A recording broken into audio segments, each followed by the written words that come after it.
안녕하세요. 혹시 지금 삶의 어느 한 부분에서 막혀 있다는 느낌을 받으시나요?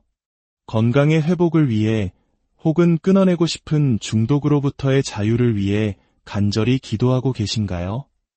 어쩌면 깨어진 관계나 결혼 생활의 회복을 위해 하나님의 도우심을 구하고 계실지도 모르겠습니다. 오늘 여러분과 나눌 이야기 속에 바로 그 돌파구를 열어줄 열쇠가 담겨 있습니다. 이 희망의 메시지가 여러분의 마음에 와닿는다면 잠시 시간을 내어 구독과 좋아요를 눌러주세요. 여러분의 작은 행동이 하나님의 은혜를 더 많은 이들에게 전하는 통로가 될 것입니다. 이 말씀을 듣는 모든 분들의 삶에 하나님의 놀라운 평강과 축복이 함께하기를 기도하며 오늘의 이야기를 시작하겠습니다. 성경 잠언은 우리에게 이렇게 말합니다. 지혜를 얻은 자와 명철을 얻은 자는 복이 있나니. 아멘. 이 구절은 명확하게 선포합니다. 지혜를 찾고 명철, 즉 깊은 깨달음을 얻는 사람이 진정으로 복된 사람이라고 말입니다. 세상의 많은 사람들은 은이나 금을 최고의 가치로 여기지만 성경은 지혜가 주는 이익이 은보다 낮고 그 소득이 정금보다 낮다고 말합니다. 지혜는 진주보다도 귀하여 우리가 이 세상에서 원하는 그 어떤 것으로도 비교할 수 없습니다. 그렇다면 이토록 귀한 지혜는 우리에게 무엇을 가져다 줄까요? 성경은 지혜를 한 명의 인격, 우리를 따뜻하게 안아주는 여인처럼 묘사합니다. 우리가 지혜를 끌어안을 때 지혜 역시 두 팔로 우리를 안아주며 5가지 놀라운 축복을 선물합니다. 첫 번째 선물은 지혜의 오른손에 들려 있습니다. 바로 장수입니다. 건강하게 오래 사는 복입니다. 한번 생각해 보십시오. 우리 삶에서 건강만큼 중요한 것이 있을까요? 아무리 많은 부와 명예를 가졌다고 해도 몸이 질병으로 고통받는다면 무슨 소용이 있겠습니까? 하나님께서는 우리의 건강과 장수를 최우선으로 여기십니다. 그래서 가장 중요한 선물인 장수를 가장 중요한 자리인 오른손에 두신 것입니다. 두 번째와 세 번째 선물은 지혜의 왼손에 있습니다. 바로 부와 명예입니다. 하나님은 우리가 가난하고 비참하게 살기를 원치 않으십니다. 지혜를 따를 때 우리의 삶에 필요한 재물과 다른 이들로부터 존경받는 명예가 뒤따라온다고 약속하십니다. 네 번째 선물은 즐거움입니다. 지혜의 길은 즐거운 길이요 기쁨의 삶이라고 성경은 말합니다. 많은 사람들이 오해합니다. 그리스도인의 삶은 무언가를 포기해야 하고 고통스러운 고행의 길일 것이라고 생각합니다. 하지만 그것은 성경의 가르침과 정반대입니다. 성경은 오히려 죄인의 길은 고되다고 말합니다. 예수님께서는 우리에게 이렇게 말씀하셨습니다. 수고하고 무거운 짐 진 자들아, 다 내게로 오라. 내가 너희를 쉬게 하리라. 나의 멍에는 쉽고 내 짐은 가벼움이라. 아멘. 예수님은 우리의 무거운 인생의 짐을 대신 져주시고 당신의 가볍고 쉬운 멍에를 우리에게 주십니다. 물론 세상의 시련과 어려움이 완전히 사라지는 것은 아닙니다. 하지만 그 모든 것을 이겨낼 수 있는 내면의 기쁨과 평안, 그리고 삶의 자연스러운 흐름을 경험하게 됩니다. 예수님께서 이 땅에 오신 이유는 우리에게 생명을 주시고 더 풍성한 삶을 누리게 하기 위함입니다. 할렐루야. 그리고 마지막 5번째 선물은 바로 평강입니다. 히브리어로는 살롬이라고 하죠. 이 평강은 단순히 문제가 없는 상태를 의미하지 않습니다. 온전한 안녕과 형통, 마음의 평안, 관계의 화평을 모두 포함하는 포괄적인 축복입니다. 그리고 그중 가장 위대한 평강은 바로 하나님과의 화평입니다. 믿음으로 의롭게 된 우리는 우리 주 예수 그리스도를 통해 하나님과 평화를 누리게 되었습니다. 이것은 우리가 노력해서 얻어내야 하는 것이 아니라 이미 우리에게 주어진 선물입니다. 할렐루야. 이 5가지 놀라운 축복, 즉 장수, 부, 명예, 즐거움, 그리고 평강은 모두 지혜로부터 흘러나옵니다. 그렇다면 이 지혜는 어떻게 얻을 수 있을까요? 성경 에베소서 1장은 우리에게 기도하라고 가르칩니다. 우리 주 예수 그리스도의 아버지, 영광의 아버지께 지혜와 계시의 영을 우리에게 주사 하나님을 더 깊이 알게 해달라고 말입니다.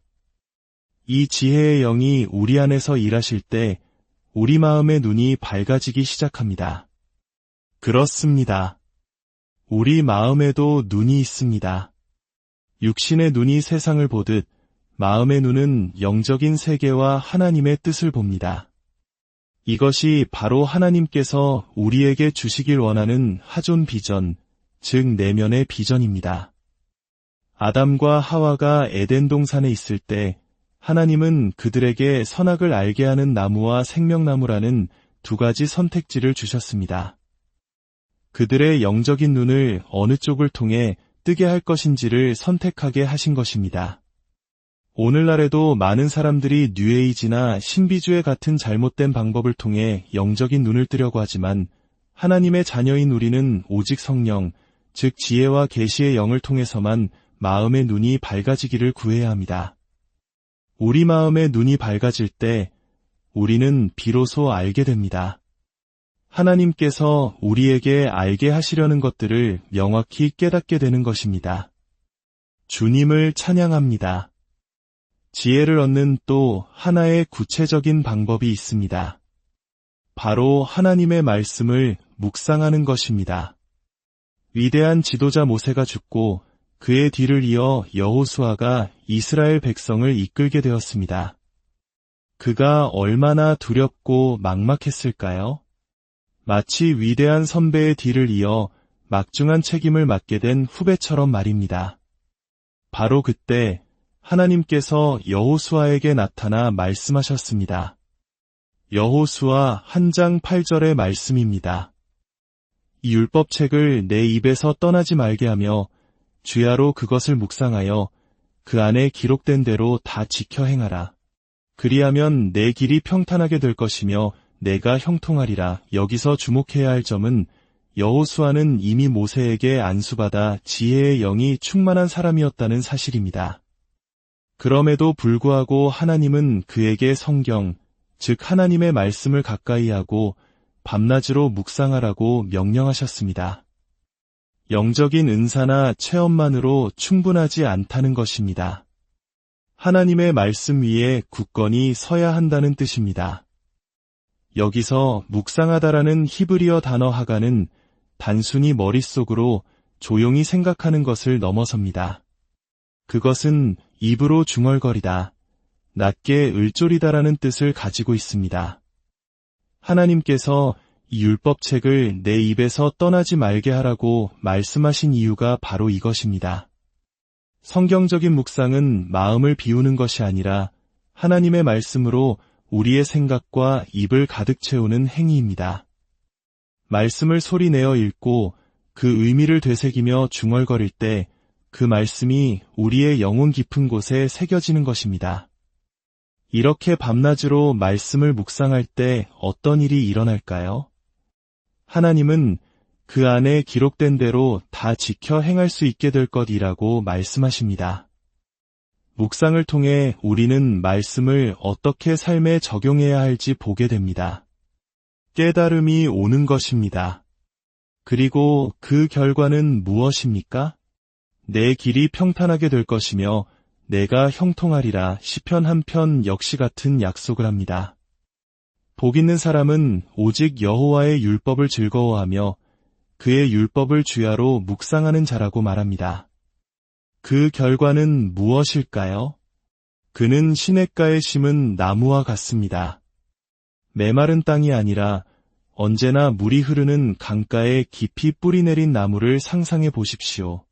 그 잎사귀는 결코 시들지 않으며 시절을 따라 풍성한 열매를 맺습니다. 그리고 성경은 이렇게 결론 내립니다. 그가 하는 모든 일이 다 형통하리로다. 아멘.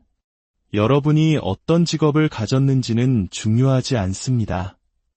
의사든, 교사든, 주부든, 사업가든 상관없습니다. 하나님의 말씀을 밤낮으로 묵상할 때 당신이 하는 모든 일이 형통하게 될 것이라고 하나님은 약속하십니다. 신약성경 디모데전서 4장에서도 사도 바울은 영적인 아들 디모데에게 이렇게 권면합니다. 이 모든 일에 전심전력하여 너의 성숙함을 모든 사람에게 나타나게 하라. 여기서 전심전력하라는 말이 바로 구약의 묵상하다와 같은 의미를 지닌 단어입니다.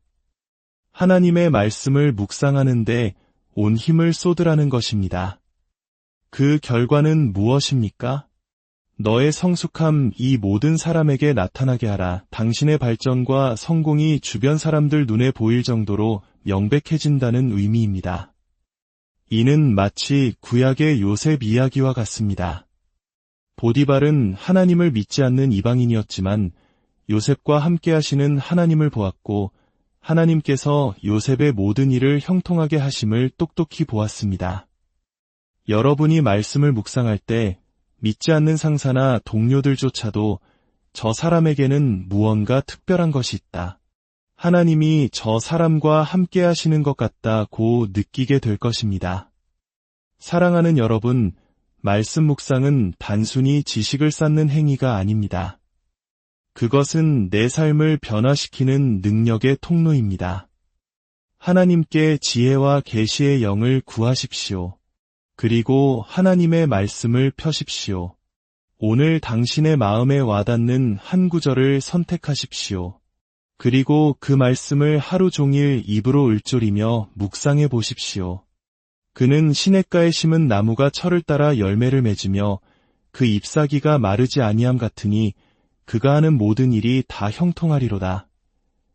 이 말씀을 묵상하며 당신 자신을 그려보십시오. 시들지 않는 푸른 잎을 가진 나무처럼 늘 건강하고 활기찬 당신의 모습을 말입니다. 계절마다 풍성한 열매를 맺는 나무처럼 당신의 삶의 모든 영역에서 성공적인 결과를 내는 모습을 상상해 보십시오. 이것이 바로 말씀이 주는 하존 비전입니다. 하나님의 말씀은 이러한 비전들로 가득 찬 보물창고와 같습니다. 여러분이 말씀을 묵상할 때 여러분도 모르는 사이에 당신은 분별력 있고 지혜로운 사람으로 변화될 것입니다. 당신의 발전은 모든 사람에게 드러날 것이고 당신은 스스로의 길을 형통하게 만들며 놀라운 성공을 거두게 될 것입니다. 이제 잠시 두 손을 모으고 함께 기도하기를 원합니다. 하늘에 계신 아버지 하나님, 오늘 우리에게 생명의 말씀을 허락하시니 감사합니다. 우리 각 사람에게 지혜와 계시의 영을 부어주셔서 우리 마음의 눈이 밝아지게 하여 주옵소서. 하나님의 말씀을 밤낮으로 묵상하는 기쁨을 알게 하시고 그 말씀을 통해 우리의 삶이 시냇가에 심은 나무처럼 형통하게 하여 주옵소서.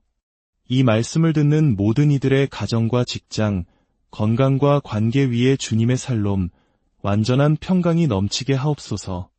모든 질병과 어둠의 권세로부터 지켜주시고 예수 그리스도의 이름으로 승리하는 삶을 살게 하여 주옵소서. 우리 주 예수 그리스도의 이름으로 기도합니다.